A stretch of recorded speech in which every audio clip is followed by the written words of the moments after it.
Compare yourself to who you were yesterday, not to who someone else is today. Because you need to have a hierarchy of improvement. You need to be aiming for something. And that means you're going to be lesser than people who've already attained along that dimension. And that can give rise to envy. So the question is, who should you defeat in the final analysis? And the answer is, you should defeat your former self. You should be constantly trying to do that. And you're the right control for yourself too, because you're the one who's had all your advantages and disadvantages. And so if you want to compete fairly with someone, then you should be competing with you. And it is the case, and this is what we were talking about too with regards to the self-improvement of the fighter, is, well, if you're improving yourself, then what you are doing is competing with your lesser self. And then you might also ask, well, what is that lesser self? And that lesser self would be resentful and bitter and aggressive and vengeance-seeking and all of those things that go along with having a negative moral character. And those are things that interfere with your ability to progress as you move forward through life. So it's very necessary to understand that this is why, you know, I've been stressing this idea of personal responsibility. It's like, well, personal responsibility is to compete with yourself, is to be slightly better than yourself the next day. Yes. And better in some way that you can actually manage, and that's humility. It's right, like, well, I'm a flawed person, I've got all my problems, could I be as good as person X? It's like, not the right question. The right question is, could you be slightly better tomorrow than your currently flawed self? And the answer to that is, if you have enough humility to set the bar properly low, then you could be better tomorrow than you are today. Because what you also have to do is you have to say, well, here's all my flaws and my insufficiencies, and the best that someone that flawed and insufficient could do to improve and actually do it is this. And that's not worth going out in the street and celebrating with placards, you know. It's like, well, this is why I tell people to clean their room. So you're not going to brag to someone that you did that. But someone as insufficient as you might be able to manage it. And that means you actually are on the pathway to self-improvement, and you're transcending your former self. And you might say, well, what's the right way of being in the world, if there is such a thing? And it's not acting according to a set of rules. It's attempting continually to transcend the flawed thing that you currently are. And what's so interesting about that is that the meaning in life is to be found in that pursuit. The fundamental issue is that life is tragic and difficult, very tragic and difficult for everyone. But there's always some stupid thing that you could do or someone else could do that could make it even worse than it has to be. So that's life. And you need an antidote to that, because that can embitter you. Constant contact with that. Just the tragedy, but the tragedy combined with betrayal and malevolence. That makes it even worse, especially if it's self-induced. Okay, so you need something to set against that so you don't get bitter and resentful. Well, what do you set against that? Doing something worthwhile. By your own definition, say. You need some reason to get the hell out of bed on a terrible day because you've got something good to do. Well, what's the best thing you can do? Transcend your current wretched and miserable self. There's meaning to be found in that, and that's a meaning that's associated with responsibility. One of the things that I've been trying to lay out clearly is that life is hard. It's tainted by malevolence and betrayal. That can make you bitter. You need a meaning to offset that. Where's the meaning to be found? Not in rights, not in impulsive pleasure, but in responsibility. You take responsibility for yourself, so you take care of yourself. If you're good at it, you have some excess left over to take care of your damn family. If you're good at both of those, then you have some excess left over to take care of your community. Those are heavy burdens. You pick up the burdens, you find that's meaningful. The best way to pick up the burden is to continually improve yourself. And that's where the meaning is to be found. And so that meaning is in the continual self-transcendence. That's letting your old self die and the new self be reborn. Well, let's say you've got a kid and you want the kid to improve. You don't set them a bar that's so high that it's impossible for them to attain it. You take a look at the kid and you think, okay, this kid's got this range of skill. Here's a challenge we can throw at him or her that exceeds their current level of skill, but gives them a reasonable probability of success. I don't know how to start improving my life. Someone might say that. And I would say, well, you're not aiming low enough.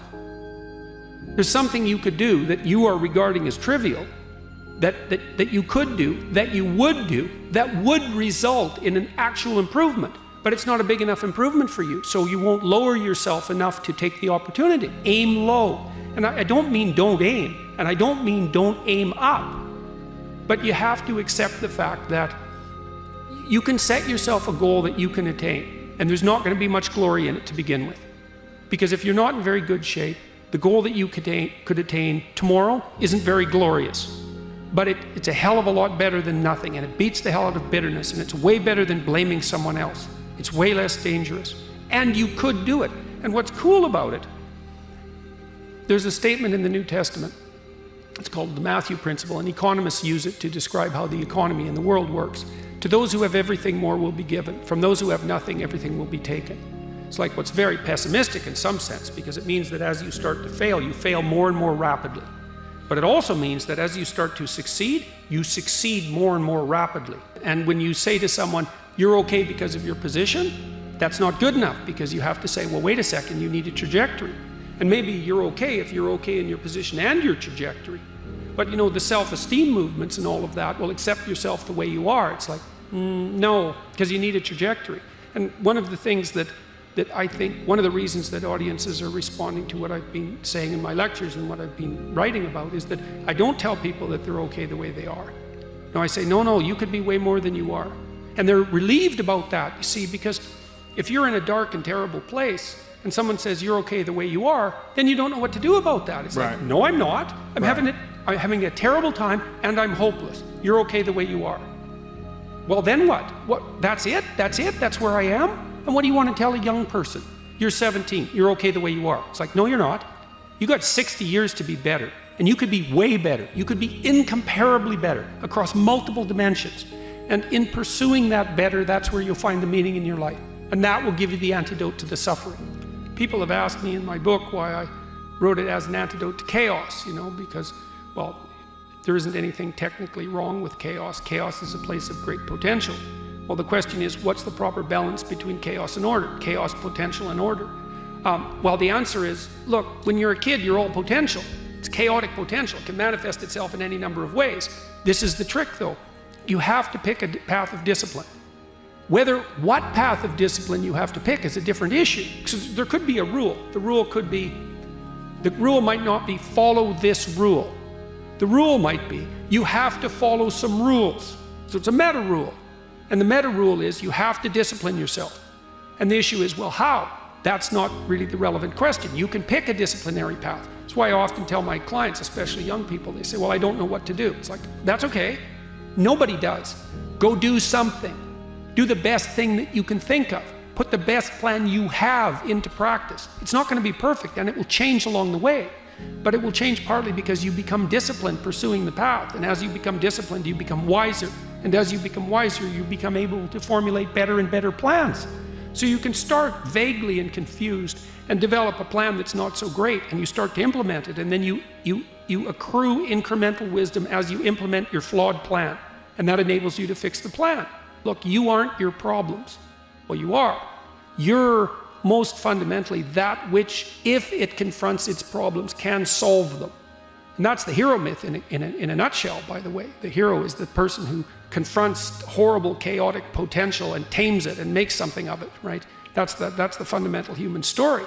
But the problem is that you have to face what you don't want to face in order to fix it. Yeah. And so you look at all the things about yourself that need to be burned off, that need to be dispensed with.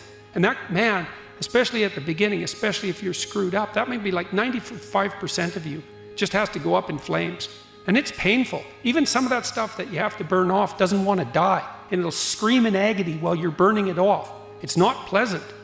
But if you know that you're the thing that can transcend your problems, most fundamentally, if you know you're the thing that, if it faces the problems, can transcend them, then you have the faith that would enable you to take stock of who you are.